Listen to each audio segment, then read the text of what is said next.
Uşaqların telefona meyilli olması müasir dövrün ən aktual problemlərindən birinə çevrilib. Texnologiyanın sürətlə inkişaf etməsi və mobil cihazların gündəlik həyatın ayrılmaz hissəsi olması uşaqların diqqətini xüsusilə cəlb edir. Maraqlıdır, uşaqların smartfonlara bu qədər meyil etməsinə səbəb nədir? Psixoloq Fərqanə Mehmanqızı bildirib ki, səbəblərdən biri ekranın rəngli olması, cazibəsi, oradakı oyunların dopamin effekti verməsi və həyəcan yaratmasıdır. Səbəblərdən bir neçəsi valideynin boşluğudur, valideynin özünün nümunə kimi olmağıdır. Məsələn, valideyn bütün gün telefonla oynadığı zaman istər-istəməz, yəni əlində telefonla istifadə etdiyi zaman istər-istəməz də uşağa bu nümunə olur. Uşaq da görür və bu nümunəni nə qədər desək də ki, telefona az istifadə elə, bu nümunəni özünə praktik həyatda götürür və bir də boş vaxtının olması. Valideynlər çalışmalıdır ki, alternativ variant tətbiq etmək. Bu gün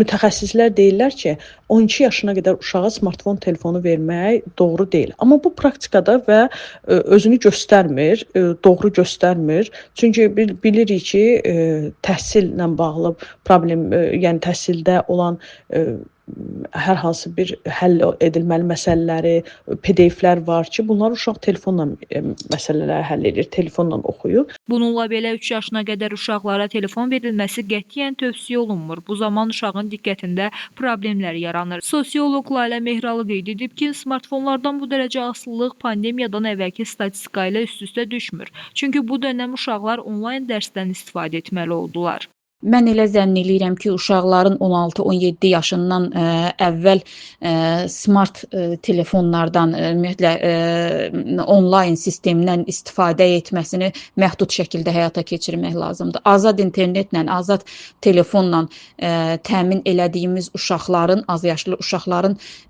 sonrakı problemlərinin cəngində boğulmamaq üçün, sonra bu asılılıqdan yaxa qurtarmalarının qarşısında da aciz qalmamaq üçün kiçik yaşdan smartfon istifadəçisi etməməliyik uşaqlarımızı. Nəticə olaraq deyə bilərik ki, telefon düzgün qaydalarla və məqsədyönlü istifadə edildikdə faydalı vasitə ola bilər.